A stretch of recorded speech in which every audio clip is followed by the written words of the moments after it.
Hey guys, I just wanted to say why I'm excited about crypto. In 2018, some bunch of people think it's just some big tulip bulb uh, mania type Ponzi scheme. And I just wanted to say why I don't think it is in the long run. And basically, that has to do with our current form of money, right?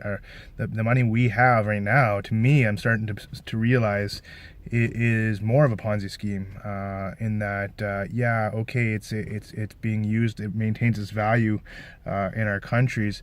But when you think about what gives it value, it's really just it's just our faith that it will maintain its purchasing power, and that's it. It's just our belief system that we believe it will have value, and so who creates our money is, you may want to ask, well, and how much of it is created every day.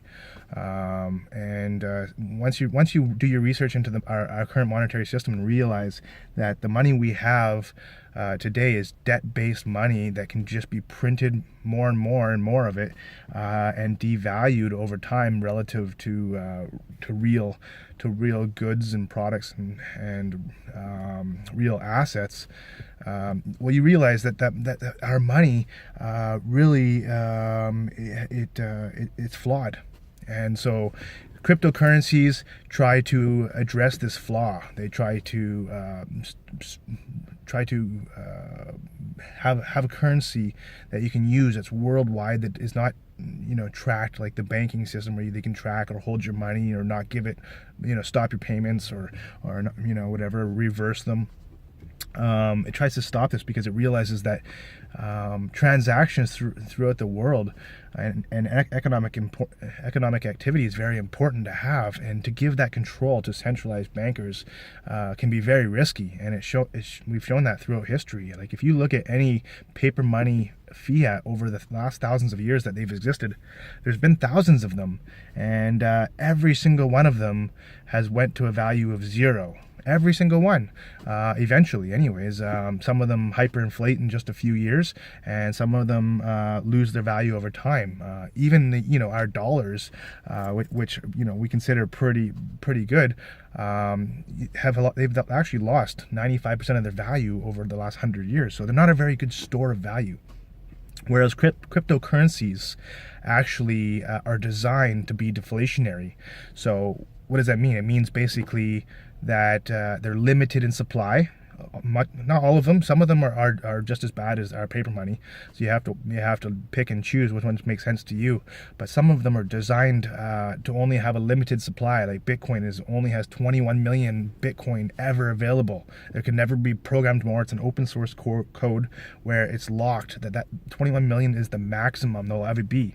And if you think that people will continue to use Bitcoin, and if you think that eventually people use it to buy stuff, then you may think that, okay, the value of Bitcoin is going to go up relative to other goods, because more, there's a lot of people in the world that may see, like I do, that their regular currencies are flawed. And so that's why Bitcoin, even though people say, hey, it's just digital, it has no real value. Well, that's why people see value in it, because they see our regular country's currency also as just digital. But with Bitcoin and similar type tokens, like I say, they are meant to be deflationary, limited in supply, meaning you can buy more stuff as time goes on. So whether that happens or not, we'll see. There's still a lot of flaws, of course, with Bitcoin and this new technology, that they don't produce fast transactions and cheap and stuff like that. But we can see, they're coming out with ways to address these problems. Litecoin and the Lightning Network is one that I'm a proponent that I like. I think also their market cap is small enough that there's not that many big bankster whales in them yet. So I'm a big advocate of Litecoin. I own some Litecoin as well. And Bitcoin Cash too, in a similar degree as well. I prefer Litecoin, but Bitcoin Cash has its own merits. But if they start duplicating all these Bitcoins, if there's going to be, for now there's 1,500 cryptocurrencies, and then if there's going to be 3,000 and 50,000, I can kind of see people might start to get fed up with all these copycat currencies, and it may look like there's just more cryptocurrencies being printed. So there may be a bit of trust that gets lost if too many start coming out. But at least so far, it looks like they're just focusing on getting better technology out there for currency, and currencies that are limited in a way so that you can't hyperinflate them away like the Venezuelan bolivar or what have you. All the other, the Mexican peso, I believe, had a hyperinflation in the 90s when I was younger, and so people around the world, many of them pay 15% inflation every year. Can you imagine every year things get more expensive by 15 or 20%? You'd be fed up, especially if your wages only go up maybe 1 or 2% or nothing.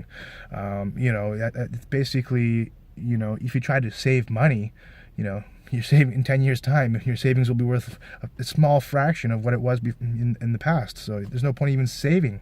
And that's why people really want to get out of this inflationary. Like our society tries to tell us, oh, it's good to have some inflation, a couple percent, 2% is optimal. No, I mean, since when is it good for things to become more expensive? I prefer things to become less expensive, and that's why I'm really into cryptocurrencies, and I like the technology as well, especially with Litecoin, as well as I like Neo as well, which I believe is basically a Chinese version of Ethereum. Very good smart contract platform, and it just seems to have a lot of upside potential in that there's a lot faster of transactions. It's got a lot less limitations in terms of what kind of programming it can use. And of course the Chinese, they seem to be just tip of the sword these days when it comes to technology. So I don't think, even though they're banned in China, I don't think they're gonna just stay out of this technology forever. I think they're just gonna regulate it in the way that they deem fit, and jump right into it with the tip of the technology. So I like Neo and Litecoin, but really excited this year, 2018, to see how things progress and see how people adopt cryptocurrencies, because just a year ago, if you said something about cryptocurrencies, people thought you were speaking gibberish. It's like, cryptocurrency, where are you from? Are you living under a rock, or are you living on a different planet or something? But no, this year you can hear people, you can hear the news even talking about it. There's a lot of businesses that are hyped and trying to get you to invest into their mining facilities and all this. I say invest in the real thing and just invest in the crypto myself. Those mining facilities and all this other stuff, you don't know if the management's skimming off the top or if they're a good business model or not. At least that's what I'm doing. But yeah, just wanted to give you my 2 cents about why I like cryptocurrencies, and I expect big things in 2018. All right, talk to you guys later. Bye.